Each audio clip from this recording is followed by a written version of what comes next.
তানভীর আহমেদ রবিন। মোশাররফ তালুকদারের ক্যামেরায় কাউসার আহমেদের রিপোর্ট। আমাদের তরফ থেকে আমরা বারবার একটা কথাই বলছি যে ফেব্রুয়ারির প্রথমার্ধে ইলেকশন হবে, আর ইলেকশনের ডেটটা ঘোষণা করবেন ইলেকশন কমিশন, এবং ওনারা এই বিষয়ে বলেছেন তো সম্ভবত ডিসেম্বরের ফার্স্ট উইকে ওনারা জানাবেন। ফেব্রুয়ারি মাসেই নির্বাচন সম্পন্ন করবার জন্য সব ধরনের প্রস্তুতি নিচ্ছে অন্তর্বর্তী সরকার।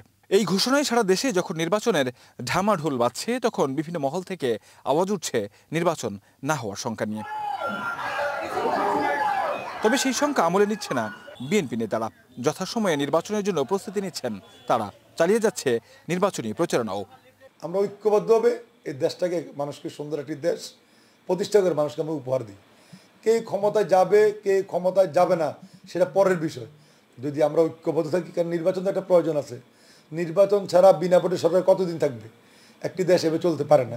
জামাতে ইসলাম, আমাদের সাবেক যে জাতীয় পার্টির হোসেন মোহাম্মদ এরশাদ, ওনাদের মতো কথা বলছেন। সকালে এক কথা বলছেন, দুপুরে এক কথা বলছেন, বিকেলে এক কথা বলছেন। সো জামাতে ইসলামের কথায় আসলে বাংলাদেশের মানুষ খুব একটা গুরুত্ব দিচ্ছে আমি মনে করি না। তবে কেউ যদি দেশের মানুষের ভোটের অধিকার নিয়ে আবারও জল ঘোলা করার চেষ্টা করে, তাদেরকে রুখে দেওয়ার কথা জানান ঢাকা মহানগর দক্ষিণ বিএনপির অভিভাবকরা। কেউ এই নির্বাচনের বিরুদ্ধে আন্দোলন করতে চায়, দেখেন বিএনপি আমি মনে করি বাংলাদেশের সবচেয়ে বড় এবং জনপ্রিয় দল।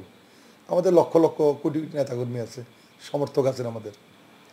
যদি কেউ দেশে বিশৃঙ্খলা করতে চায়, নির্বাচন বানচাল করতে চায়, বিএনপি তো জনগণের দল, স্বাধীনতা সপক্ষের দল, অবশ্যই সেটাকে আমরা রুখার জন্য কাজ করব। তো আমাদের দলের ভারপ্রাপ্ত চেয়ারম্যান জনাব তারেক রহমান আমাদের কিন্তু সেইভাবেই তৈরি করেছে। আমরা একেবারেই নির্বাচনের জন্য প্রস্তুত আছি।